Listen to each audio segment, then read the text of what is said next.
Hey, good afternoon, everybody. Midday with Mark. How are you guys doing? It is Friday here in Corona Land, in Corona Coriopolis, in quarantined craziness, pandemic Pennsylvania, pandemic Pittsburgh, pandemic pastor right here. Pastor Mark with you. Glad to be with you on what I believe is day 37 of Midday with Mark. That's right, day 37. So if you've been watching this whole time, thanks for joining me. Um, I promise you today is going to be different. I promise you that today, maybe the things we're going to talk about, you might you might not have given a ton of thought to, and if you haven't, you should. And I think it's hi Lisa. I think it's something that we need to talk about today. I've been watching some of my fellow pastors that I'm friends with talk about this, and I just felt like today I was actually what I was working on from some reading that I did.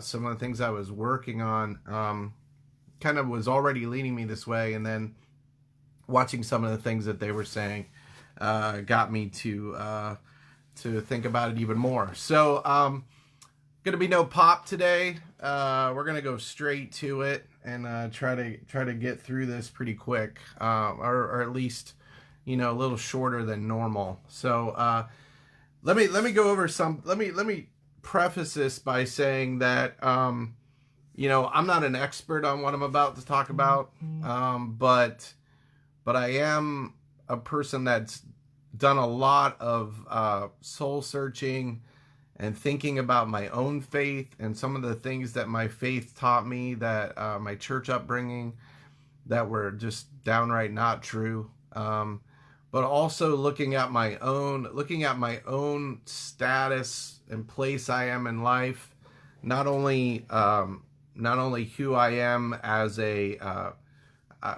at who I am as a male, as a white male, as a person that grew up in a good family, grew up just with certain things that I took for granted. And so I want to dive into this. The book that I was reading that was going to kind of drive this, because I'm going to start a series on here. We just finished Nehemiah, but I'm going to start a series called Simply Jesus.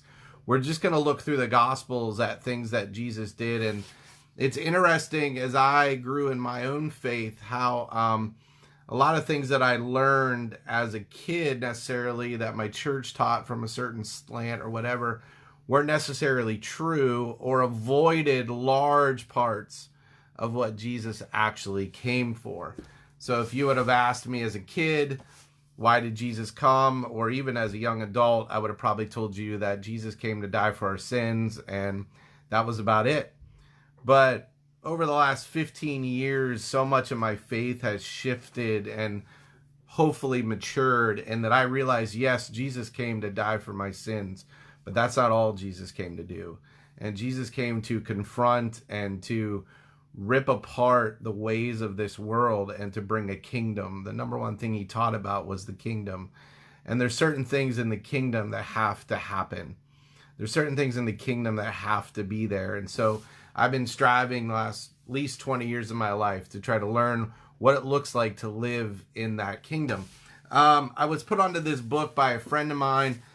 It's called The Myth of the American Dream. The Myth of the American Dream.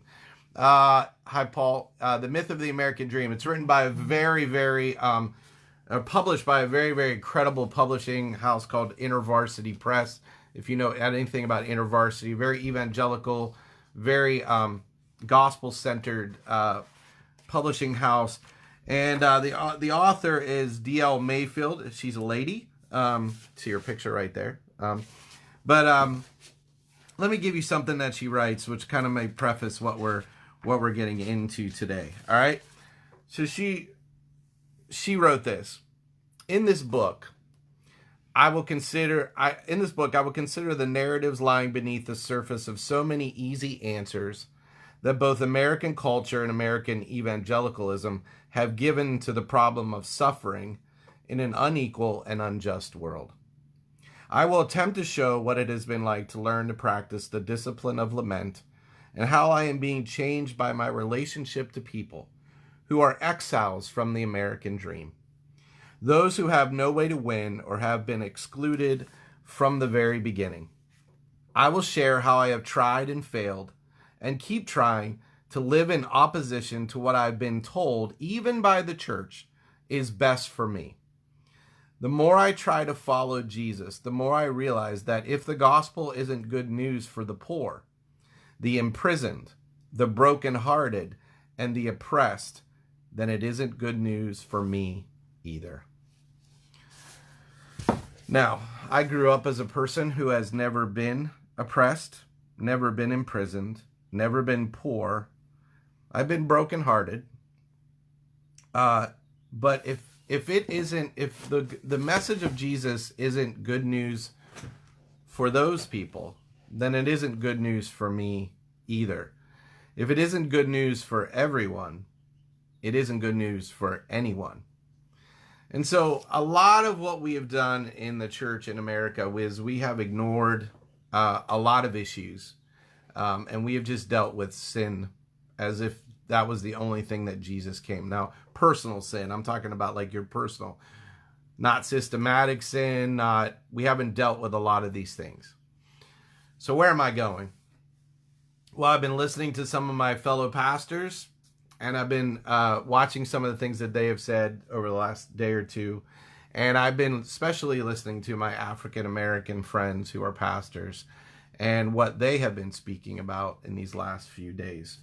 If you don't know anything about what is apparently the murder of Ahmaud Arbery, and if I'm mispronouncing that, I'm sorry if I'm butchering this young man's name, but Ahmaud Arbery, if you don't know anything about his murder in Georgia, now I know this is an ongoing investigation, okay?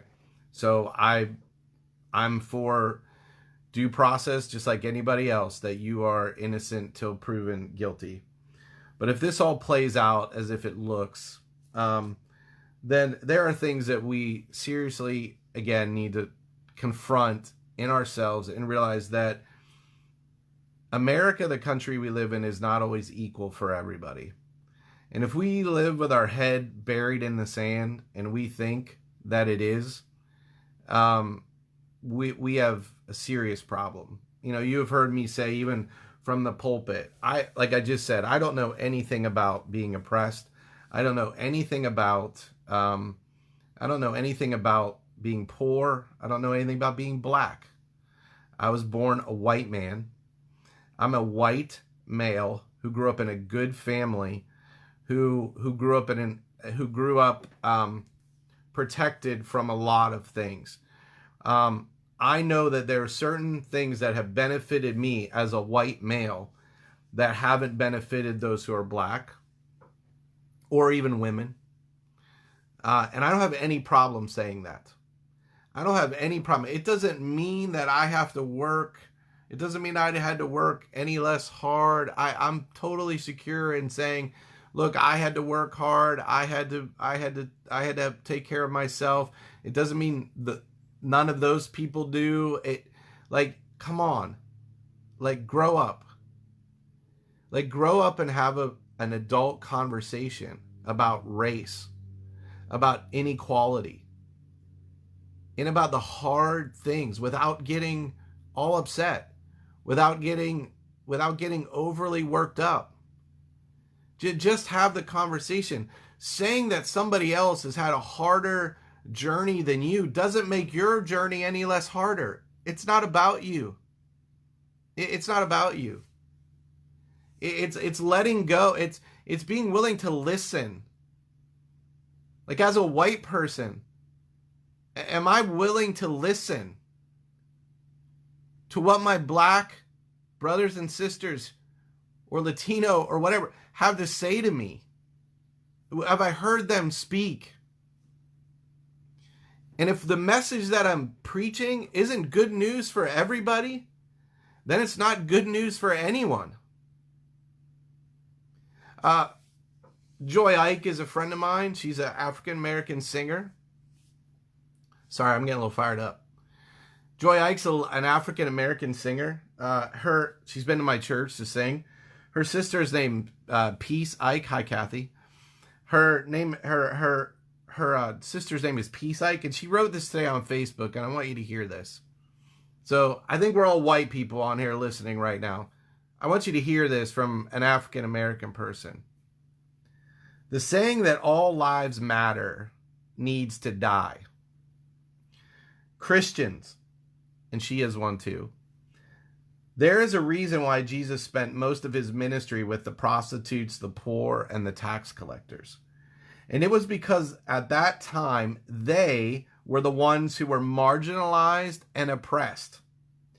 Sure, he preached and offered salvation to all. See, you got to be able to hear this without starting to go nuts. Surely he preached and offered salvation to all. Of course he did. But he made a very clear distinction regarding his commission.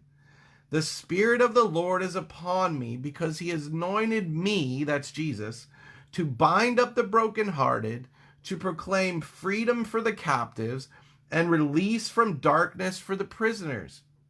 Now, don't over-spiritualize that. He's talking about real prisoners too, not just people in prison in their sin. He's talking about really poor people, not just poor people in spirit. If we see through, that she writes, if we see through spiritual eyes, of course, we are all included here.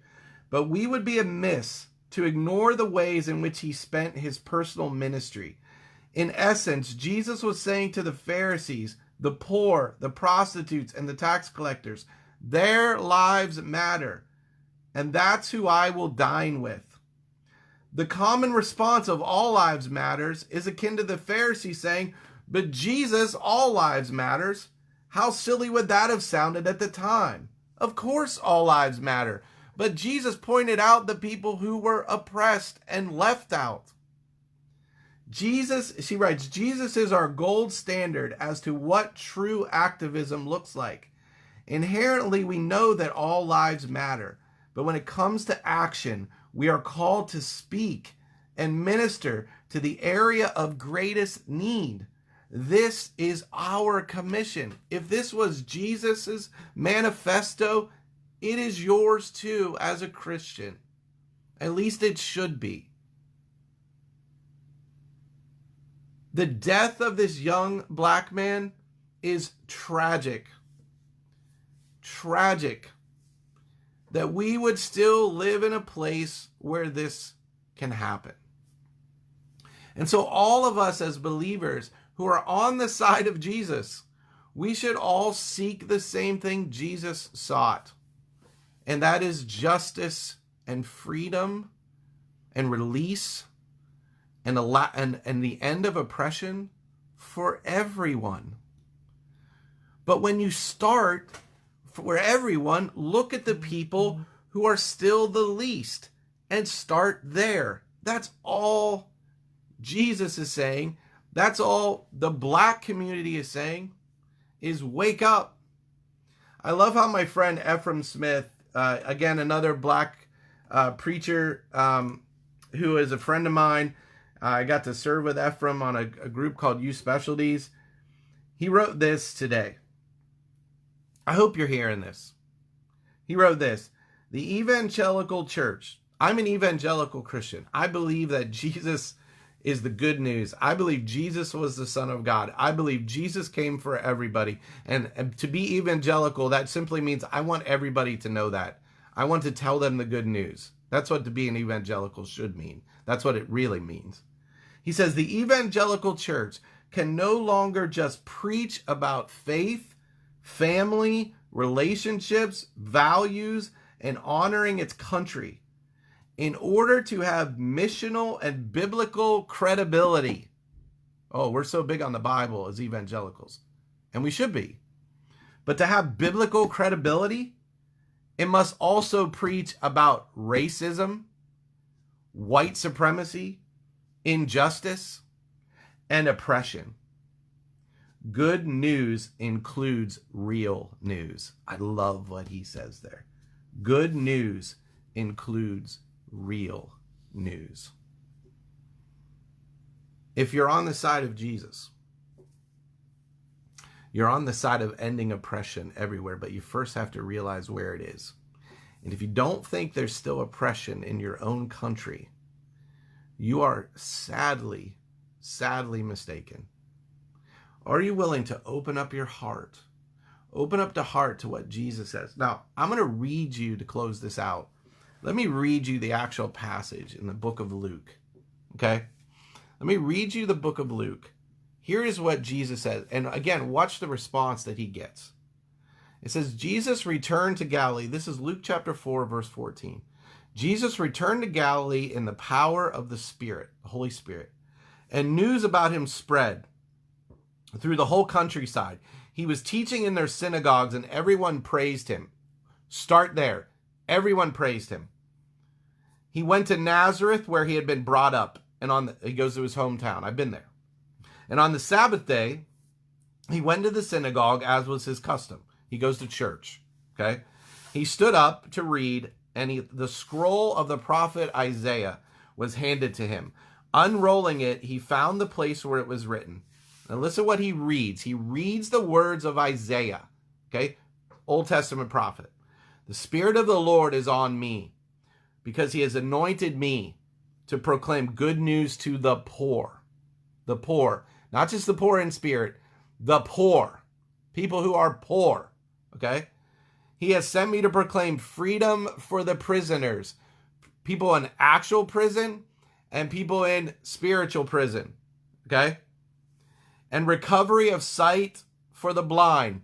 Actual blind people and spiritually blind people, which I was one of them, and so were you before you came to know Jesus.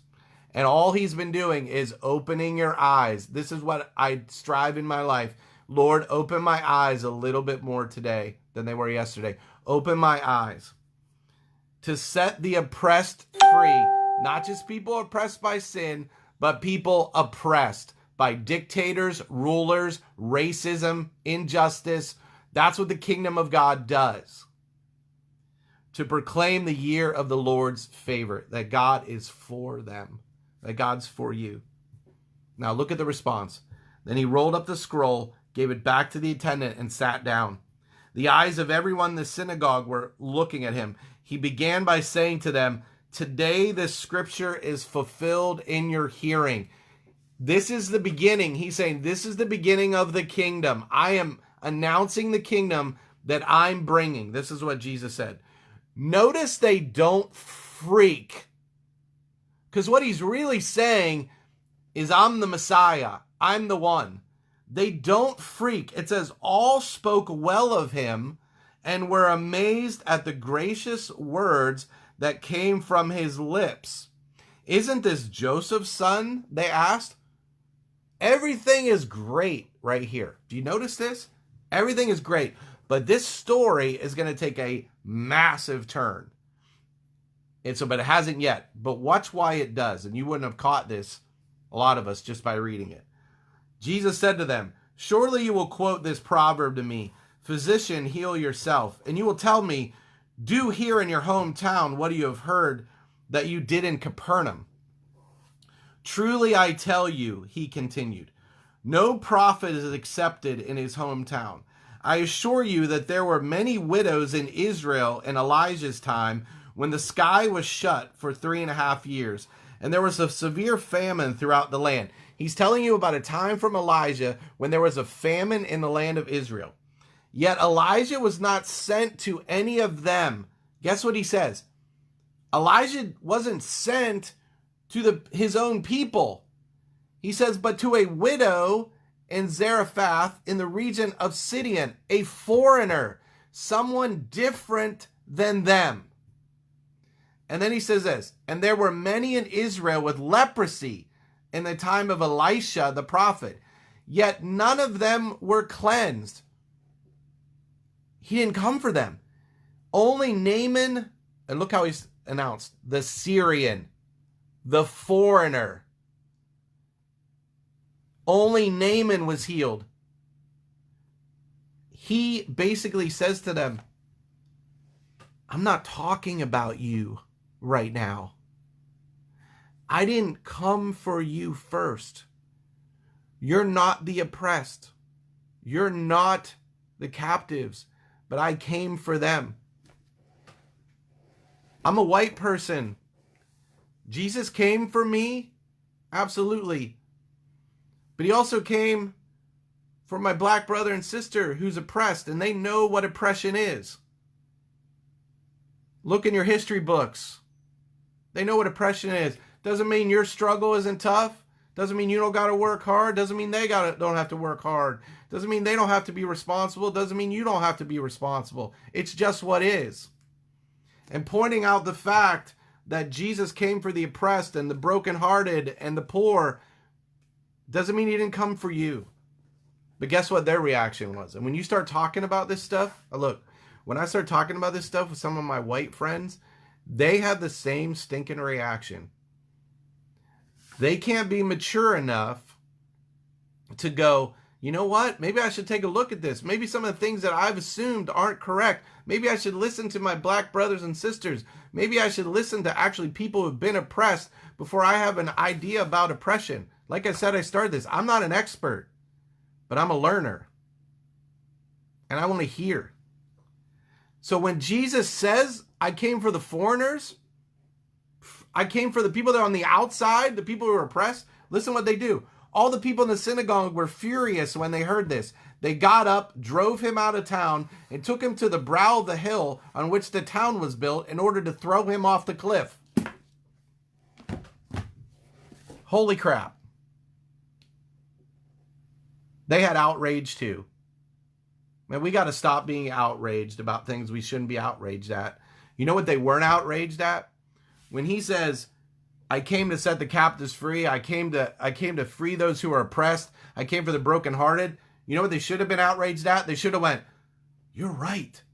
There are people that are oppressed and there are people that are brokenhearted and poor. Let's get outraged about changing that. But no, they were outraged that he pointed out that he came for them and that they were important. Yes, all lives matter, but he's talking about them right now because they're at the bottom of the rung. They're at the bottom of the totem pole. And guess what? If you're watching this right now, you're probably not on the bottom rung. And when Jesus points out that he came for those, or you point out that there are serious issues that are injustices towards people, it doesn't mean that he doesn't care about you. It doesn't mean that you don't have to work hard. It doesn't mean that you haven't had to struggle. It doesn't mean any of that stuff. It simply means that we're mature enough to look at the fact that there are serious problems. And as a believer, that we work towards fixing those for everyone. The fact that this young man is dead by going jogging is an absolute tragedy. What would you do if that was your son? If that was my son? Look, there are black moms and dads who are going to have discussions with their sons. They're going to have discussions with their sons that I never, ever will have to have with Parker and Jacob, my sons.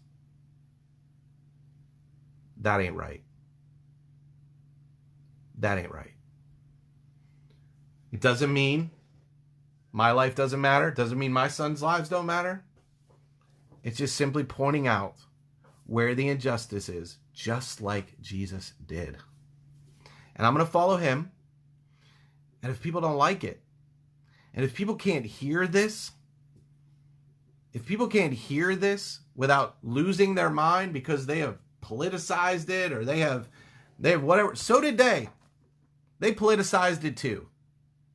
And so when they heard it, instead of going the gospel route, instead of going the Jesus route, they went the political route. I'm not going to do that ever. So I hope this has been helpful to you. If you want to read a great book, read The Myth of American Dream, but read this book. This is what you really need to read. All right? Get to know the person in here. Just because you got to talk about this stuff, folks, you got to do it. And you got to be willing to engage it. You got to be willing to listen to people who are different than you. And you got to be willing to listen to people who have lived a different life for you. And guess what? Grew up in a different America than you did.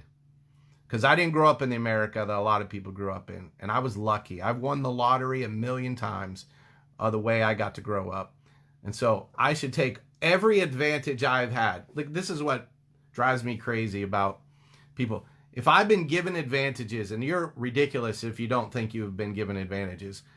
If you've been given advantages, all Jesus asked me to do, he doesn't tell me to feel guilty about my advantage. He doesn't tell me to be like, oh, woe is me. I should never have had this. Nothing. He doesn't say any of that. All he says is take whatever advantage, whatever it is, whatever advantage it is. Some of you are incredibly good-looking people. I'm not. You have that advantage. Take it. This is what he would say. Some of you are wealthy. Some of you are this, whatever. Take whatever advantages that you've been given and use them for the least of these. How hard is that? That's it. Don't deny your advantages. Don't feel guilty about your advantages, but take them to lift others up. That's it. That's it. Lift others up. Why are we not talking about this? So that this never happens again.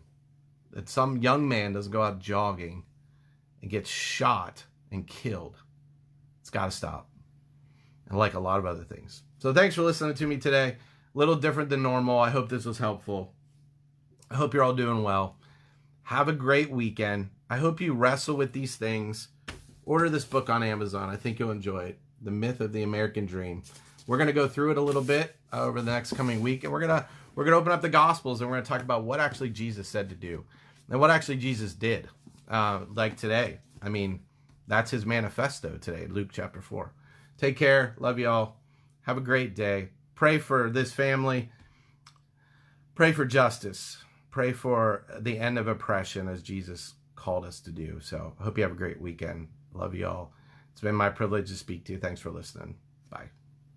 Leave a comment, by the way. Love to hear your thoughts. This is definitely one we want to hear your thoughts. See you. Bye.